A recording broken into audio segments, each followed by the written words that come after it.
as cheesy as it may be, I read this words are powerful, right? So I read this quote by Mark Twain, and it's the one that's it's like 20 years from now, you're not going to regret the things that you did. You're going to regret the things that you didn't do.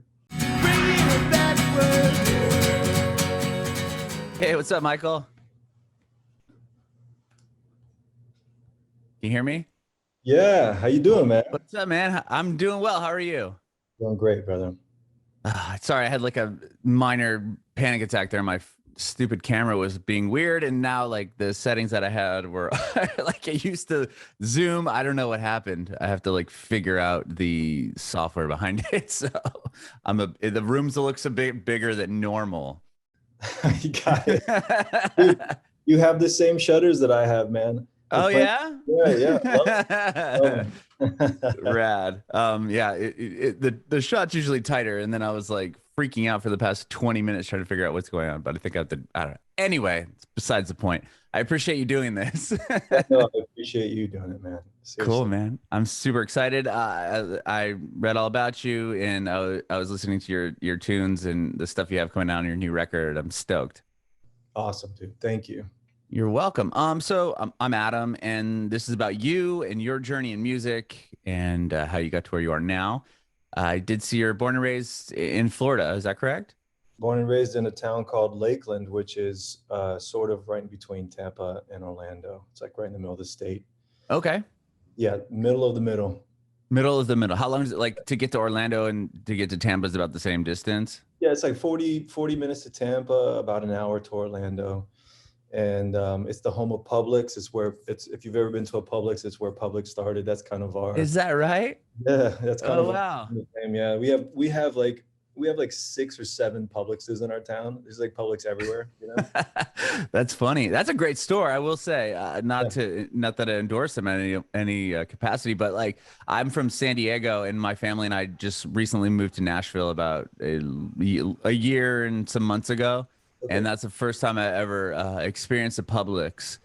And it's funny because when my in-laws came, they actually just moved here, but when they came to visit, like they got off the plane, they're staying at their hotel, and there was a Publix across the street. So they went over there, and my mother-in-law was like, "This is the best fried chicken, the best chicken I've ever had in my entire life." Like she was going up. She still talks about it to this day. The fried chicken. That is the thing, though, the fried chicken. And they do like I love a good chicken tender. That's like, if I don't know what to order at a restaurant, I'll eat a chicken tender. I'll order the chicken tenders because it's a chicken tender. It's hard to screw that up, right? And they do a chicken tender sub. Oh, I did not know this. Which people swear I don't eat it because it's like bread inside of bread or whatever. Sure. But it's delicious, you know. That's so funny. Yeah, that's cool that's like the birthplace of Publix. Like I said, I'd never experienced it till I moved here. And then like the fact that my mother-in-law like swears by it, like I bet if you asked her the best chicken she's ever had, she would say Publix that one time. Cool. So what was it like growing up there aside from Publix? It is, it's kind of like small town vibes. The town is growing super fast now. Mm-hmm. So, but growing up, it was just like, we had a Blockbuster and mostly chain restaurants, and, grew up playing football outside and all that stuff. And it was cool. But the town has changed so much in the last probably 10, 15 years. Mm-hmm. We're getting a lot more independent restaurants and, craft coffee shops and coffee roasters and breweries and things like that more developed towns have. And it's also become, because it's in between Tampa and Orlando, it's become this like, you can live and or vacation in Lakeland and be close proximity to so many things. So a lot of people work in Tampa or Orlando, they'll live in Lakeland because it's cheaper to live with a relative proximity to like a bigger market. Mm-hmm. So we'll have a lot of people that will come and stay in town, and then they'll drive to like Disney World and vacation, and come back and then go to Busch Gardens on the other side, or the beach or whatever. So we've got like Amazon warehouses coming in and different things that just like provide a bunch of jobs. So I think that when I was growing up, when I was younger, maybe it was like 60, 70,000, something like that. and Mm-hmm. now we're like pushing 120,000 Wow, people. it's like doubled. Right. That's crazy. That's So awesome though. it's still not big, but it's, it's getting It's bigger. bigger, Yeah, sure. yeah, yeah. Well, how did you get into music? Do you come from a musical household at all? So yeah, I kind of do. I mean, so like I grew up on, so my mom is Puerto Rican and my dad is, is just from, American, just from the United States, hence the name MacArthur. But she always had like Gloria Estefan or Julio Iglesias playing, and she would be dancing, salsa in the living room, things like that. And my dad was musical. He played piano and guitar, and he wrote songs and things. And all of his brothers pursued music when they were my age, Oh, wow. one point or another, and they all wrote songs and things like that. So yeah, I grew up around guitars and grew up around music in the household. And then when my mom remarried, she remarried a Puerto Rican guy, and uh, he always had his Spanish style guitar, and he would play just randomly after dinner, just start playing songs and singing. And so yeah, I kind of grew up around it. And for me, music was always like, that was like my first love and my first sort of companion. You're kind of in like the radio world, where you have that radio voice, and I used to Thank make you. these. I Yeah, did it for a long time, like 17 years. okay. Yeah, Yeah. right before well, yeah. I did it up through the pandemic and then this started taking off because artists were at home and this was my passion. So I went with that instead. I love that. Yeah, so I would like I would take, one of those, like, I forget what they're called, but it was just like a cassette recorder Hmm. of box. You put like a little cassette in there, and I would record, um, like Oh, songs line. off the radio. Yeah, I record the songs off the radio, but also do like the intro to them. My brother and I would do that. Um, Oh, like you were the DJ. yeah, I was the Oh, DJ. that's Yeah, awesome. yeah, and I don't have Okay. the radio voice, but I just loved it. I was just fascinated with, with music. And I got, like, at some point I got that Columbia House flyer in the mail where you could buy like Uh, a a hundred. million CDs for a dollar. Yeah, Yeah. yeah. So I did that, and got like a Beach Boys greatest hits and some other things. But yeah, I mean, it was it was just a part of my life. And when I wasn't, like, in elementary school, like on the bus ride home, I would have my Walkman on, listening to uh, Michael Jackson's Thriller, or this Stevie Wonder CD that I had, um, or Boys to Men. I kind of grew up on a lot of soul music, and that's it. And I was in chorus in elementary school, and was in band in middle school as a percussionist first. That was actually the first instrument that I played, was percussion. Oh. And Do you play drums? Like, did you play full drums or just mainly percussion for the mainly band? percussion, yeah, Okay. yeah. So like, but I'm so like my musical experience is rooted in rhythm, Mm-hmm.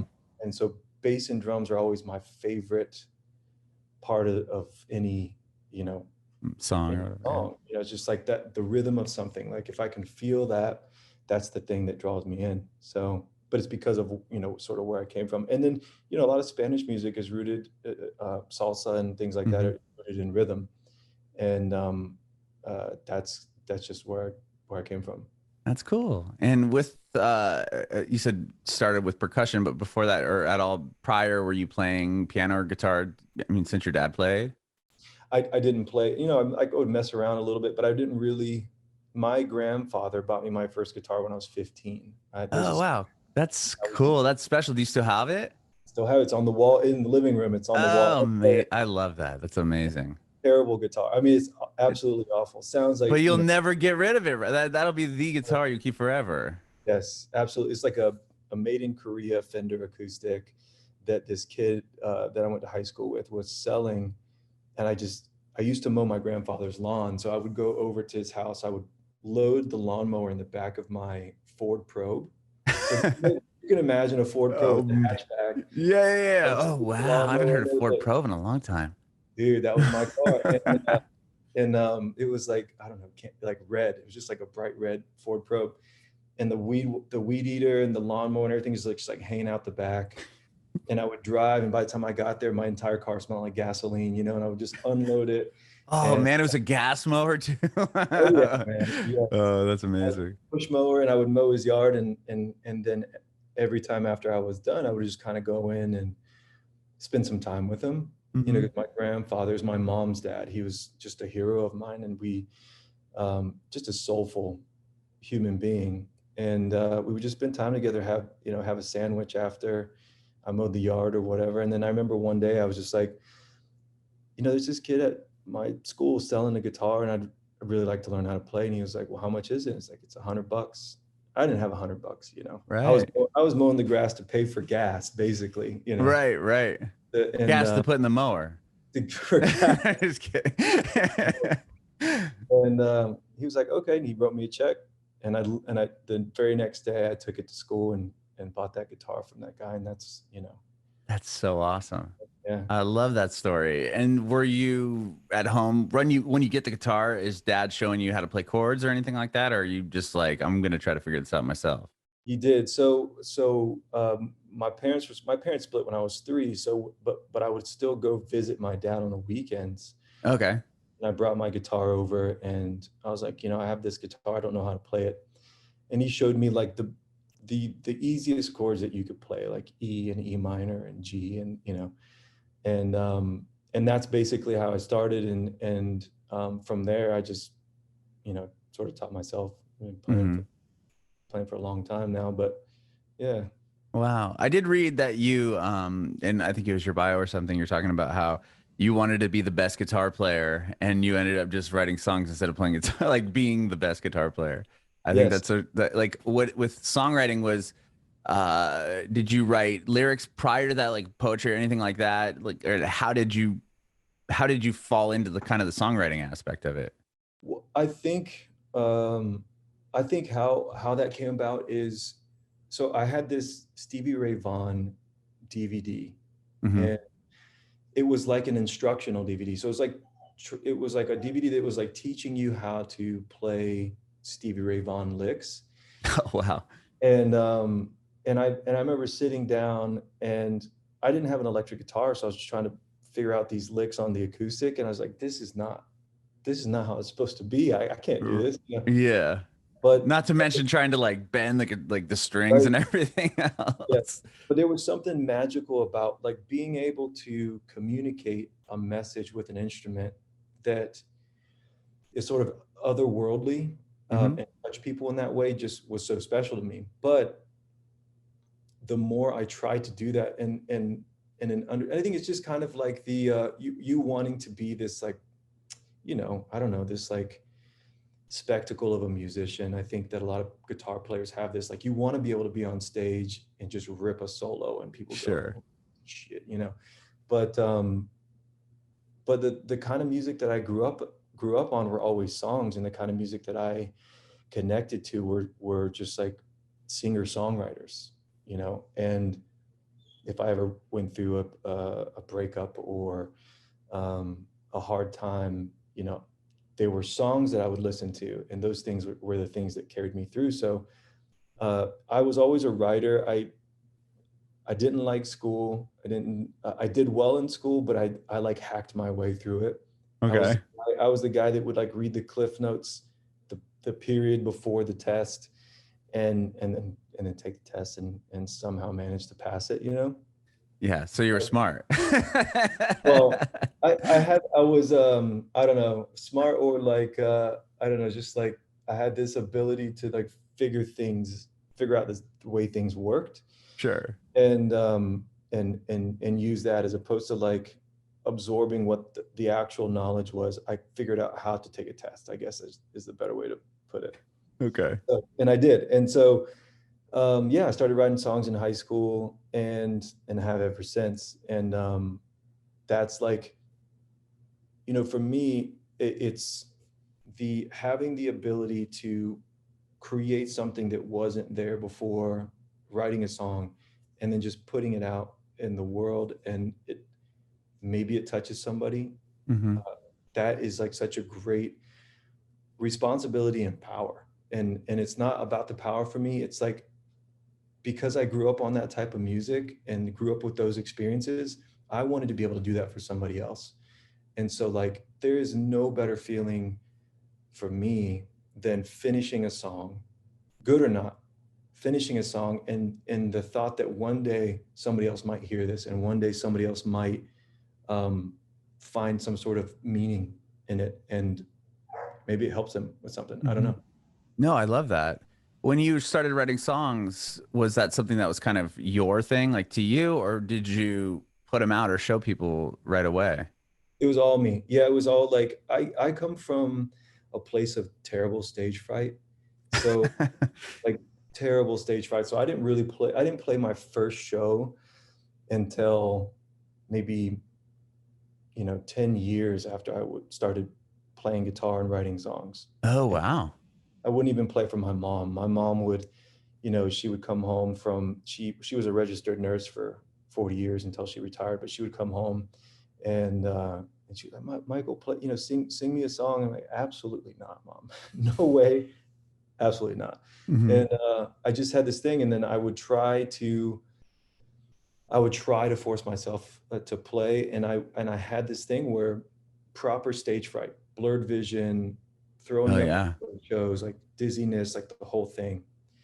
But the only way to conquer fear or to overcome a difficulty is to keep doing the thing that you're scared of. Hmm. So I just kept doing it Kept and doing it.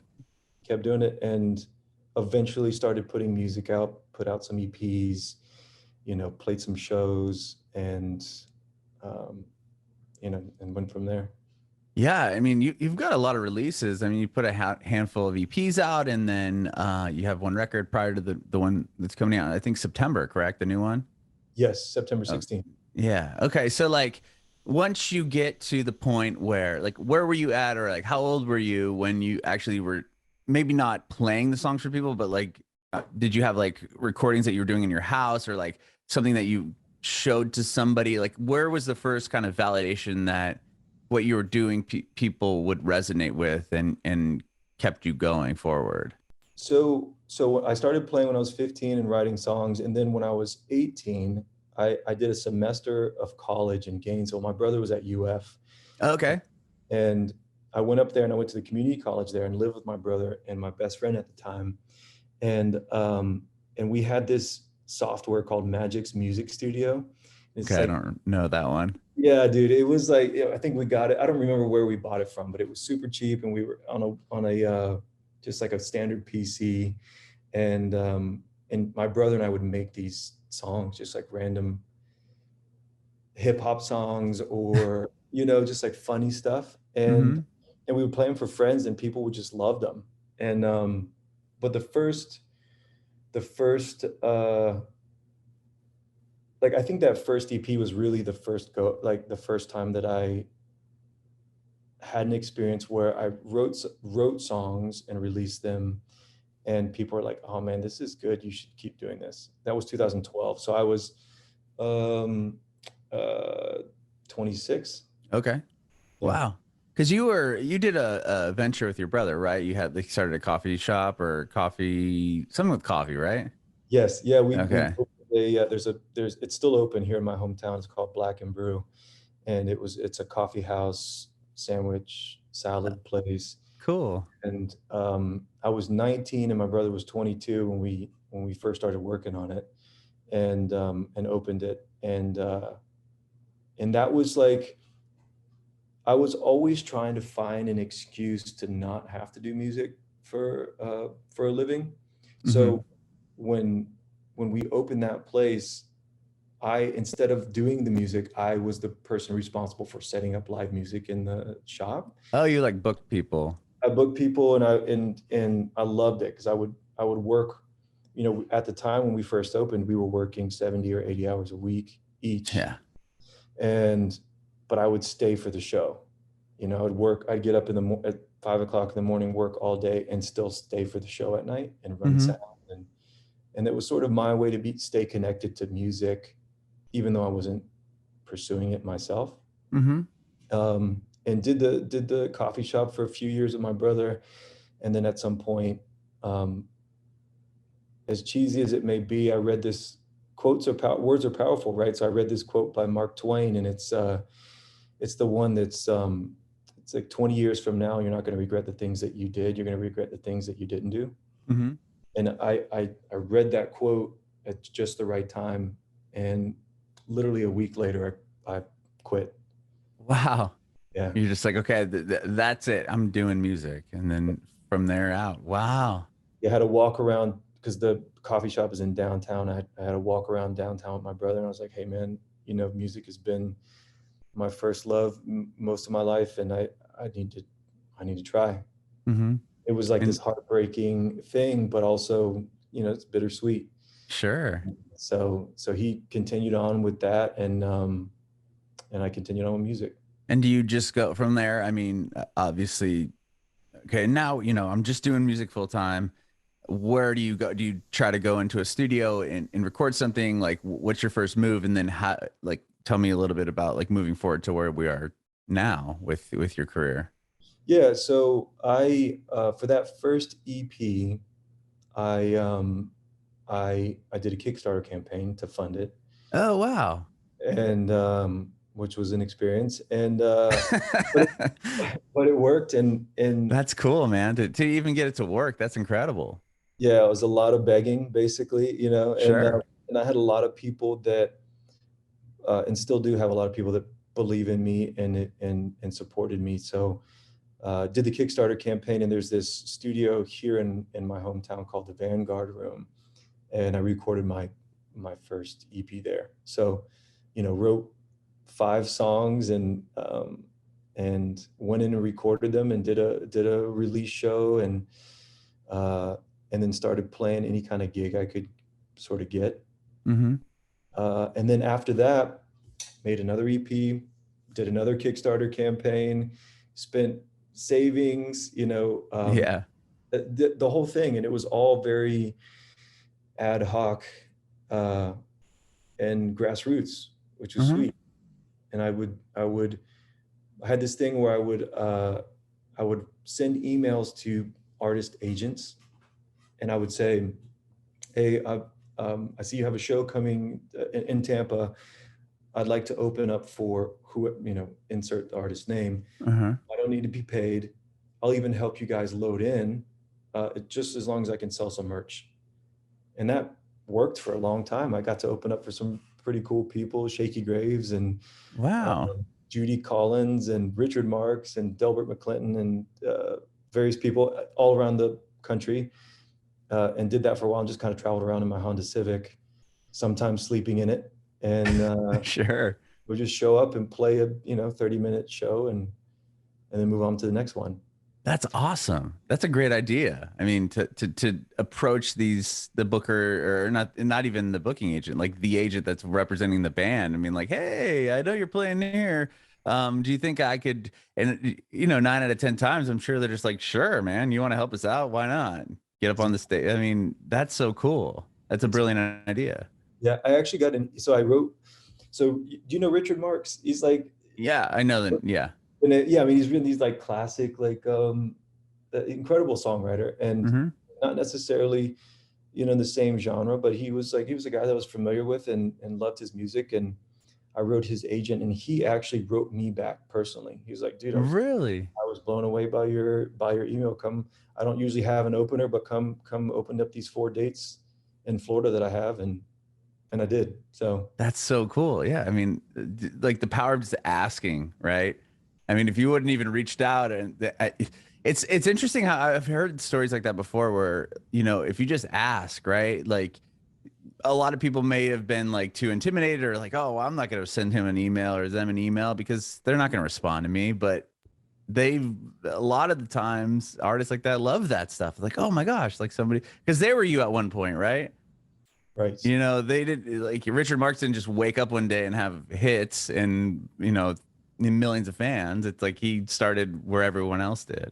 That's right. Yeah. And my wife has this thing where she has this saying, it's like, if she is so good at asking, I'm always like, I don't want to burden people. That's me, man. My wife's the same way. Yeah. I can't ask for anything. Yeah. But her thing is like, if you don't ask, you don't get, so, right. might as well ask. The worst thing they can say is no. And I've Sure. gotten a lot of no's. That's the thing, is like I've gotten thousands of no's and I've gotten a few yeses. And it's the So yeses that matter. that's it. That's Yeah. so cool. And so you end up putting out your first record. Now you're on to your next album. Where does COVID lie in your life as far as how it had effect on your music? As far as, I mean, obviously it affected everybody. You weren't playing shows and this and the other thing. Like, did you have an album coming out, or did you have a release coming out that was paused, or were you on a tour that got shifted, or like where were you at? Yeah. So I had put out a record in 2019, and instead of doing a Kickstarter campaign for this was my first full-length album. It's called Evergreen Ever Rain. And I decided to sort of use the experience that I had opening up the business with my brother and develop a business plan for a record label, Mm-hmm. or a bank essentially. And spent like 6 months on a business plan and put together a record label called Dark River Records. And that's what funded the making of and the release of Evergreen Ever Rain in 2019. Okay. And so I had a few investors and put out the album, toured all of 2019. And my plan was to tour all of 2020 as well. And then hopefully make enough money to make another record. And that would be sort of the cycle of things. Mm-hmm. And then when COVID hit, obviously everything shut down and there was no touring. And the whole business model was built off of touring. Touring, right. That's where you make the majority of your money for an artist like me. And so it was kind of the first time in my life that I didn't have a plan. You know, I'd planned to open up the coffee shop. I'd planned to leave and to make music, and plan to tour, plan to make these EPs, do the Kickstarter campaigns, tour. I did house concerts, did all these things. And it was the first time I was like, I only have the option to do whatever I can do at home, which is so bizarre to me. So Mm-hmm. went back to writing songs. And I always kind of have like I have notebooks full of stuff, and I'm always sort of adding to it. If I write a song, they're all in alphabetical order. I'll just type them up and put them in there and make, home demos of them just so I have them logged. Mm-hmm. And it was the summer of 2020. I was like, I need to start, if we're going to be home for a long time, I need to start thinking about making the next thing. So Jacquire King, who's a producer hero of mine, I've sort of followed his career. I've listened to his records. He's got a ton of like educational stuff on YouTube, and I've watched all his videos. And I was like, man, if I could make my next record with anybody, it'd be Jacquire. And we weren't connected in any way, but I DM'd him on Instagram. He didn't follow me. I followed him. Mm-hmm. And I just DM'd him on Instagram, sent him a SoundCloud link to a few homemade demos, and didn't hear back for a week. And it was sort of what I expected. I was like, at this point, I'm used to not hearing back from people. Right. I mean, especially somebody that's, a bigger name producer, you're probably like, oh, it probably just got lost in his thing. Like you maybe even check it, or yeah, because if you're not directly connected, like as far as like friends or following each other, I think it's harder to even see those messages. Exactly. But another week went by, and I just happened to get on and had a message, and I checked it, and it was Jacquire. And he was like, hey man, I listened to your songs and I think they're really great. Let's get on the phone. And I was just like, holy Yeah. shit. That's amazing. And so we got on the phone, and that first conversation that we had, he was like, hey, look, maybe we will make a record one day. But more important than that is you and I need to get to know each other, because I can't make your best record if I don't know you, if I don't know anything about you. So that was so different for me, because every other experience that I've had, and they've all been amazing, but they've just been very different in that it's a transactional relationship. Sure. I make a record, I pay for it, you help me make that record, Mm-hmm. and I go on my way, and hopefully we keep in touch. But for Jacquire, it was different. He was like, the relationship is more important than the music, because the music can't be good if the relationship is not there. I So love that. Wow, that's so cool that well, maybe that's why he has such great records, right? I mean, he's worked with so many huge names, Kaleo and Kings of Leon, and just massive artists. yes, and that's his thing, and it's not, that's the way that he operates. He feels music on the deepest level, like an artist would. And he's an artist in his own right. He just doesn't play an instrument, really. People in the studio are his instrument. So we had probably 10 or 12 hour-long conversations on the phone before I even met him in real life. And it was like we'd get on the phone, he'd be like, oh, how's it going? What'd you do today? Whatever. And we eventually start talking about our families. And so the next conversation, he's like, well, how's Jen? How's the dog? How's, Oh, wow. all this stuff. And it's like, He really digs in. That's awesome. really digs in. So by the time I did finally make it to Nashville to make the record, we already felt like we knew each other, you know. Hmm. And then since then, so it's been almost 2 years now, but we're friends now. We talk a few times a week. I've been to his house. We've gone out for dinner. We hang out. We see. It's like we have a proper relationship now. Hmm. He knows this album and these songs just as intimately as I do, which is special. And it probably obviously helps you open up as being in the songwriting process to be more vulnerable with him instead of being like, oh, what's he going to think of this? Like, is it going to be, and then maybe not presenting ideas that you would have before because now you feel safe that he's not going to trash you or whatever. Yeah, absolutely. Well, 100%. Like he is a master of making you comfortable, but also delivering the message that he feels is important without destroying your confidence. So he is like one of the most honest people I've ever met, but he's able to sort of deliver that honesty in a way that, because when you're an artist and you've worked and you've poured your heart and soul into something, if somebody's like, I don't know if I like that or whatever, it can kind of Hmm. crush Sure. you. But he has this way of navigating the emotion behind things and keeping that in mind while also, if he has a goal in mind, or like he knows how to get to that point through communication and through relationship without destroying without destroying that emotion or that confidence. And I do think that's why his records are so great, because Hmm. he's kind of like Rick Rubin in that way, whereas like Rick Rubin doesn't play instruments, he makes music from here. Right. He doesn't know necessarily why all the time, why things aren't working, but he knows how to communicate a message to the musicians to get it to a place where it does work, to Hmm. where it does feel right. And it's all feeling. Yeah, it's so interesting that there are so many great producers that don't like necessarily play a right in that sense where you played a note or this and he goes no and it should go to E and then F or whatever because of the what theory behind it, but it's more like, oh no, like it would be cool if this something like this happened or Yes, something. Yeah, exactly. Yeah. it's yeah, I love that. It's Well, all feeling based. Yeah. mhm. Very cool. So the record is coming out in September.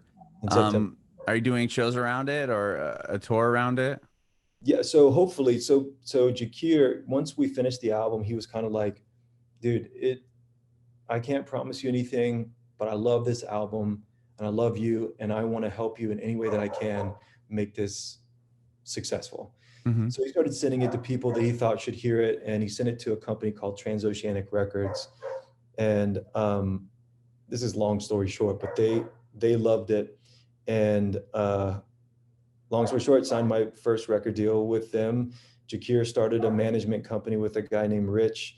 So Rich and Jacquire are now my managers, and Wow. got full press, radio promotion, like the whole thing. So I went from being essentially on my own for 12 years of full-time pursuing music and releasing stuff to now having this team of 10 or 12 people that are thinking about it in addition to me, which is such a change. So they're working on tour. I'm going on a radio tour next week. And Wow. yeah, and so, and actually just found out today that Lady Luck, the first single release on Hmm. Transoceanic, just debuted at a top 40 on the Billboard AAA chart. That's huge, man. Congratulations. Yeah, so sweet. That is so cool. I mean, think if you wouldn't have sent him that DM on Instagram. All started there. I know, that's so wild. I love that. Yeah, Well, congratulations, man, on all the success and in the record and the song. And I appreciate your time today, Michael. This has been awesome. Thank you so much. of course, dude. Adam, nice to meet you, and thank you for taking the time. Of course. I do have one more question before I let you go. Okay. Do you have any advice for aspiring artists? Yeah, I heard this. So after making the record with Jacquire, I was probably as close to quitting, even though I had that amazing experience. I was probably as close to quitting as I've ever been, because I was sort of spending so much time. I had spent so much time and energy doing this thing that I love so much, and it wasn't making the progress that I thought I should be making. And I read this quote, and I think it's the guy that started GoDaddy, which is not sexy at all, but But look how big GoDaddy but yeah, yeah, is. GoDaddy too. And but the quote is great, and it's like it's when you're ready to quit, you're closer than you think. And I had always told people, like, the difference between the people who make it, whatever that means to you, and the people who don't, is the people who make it just didn't quit. And that is all that there is to it. You just can't stop. Bringing it backward.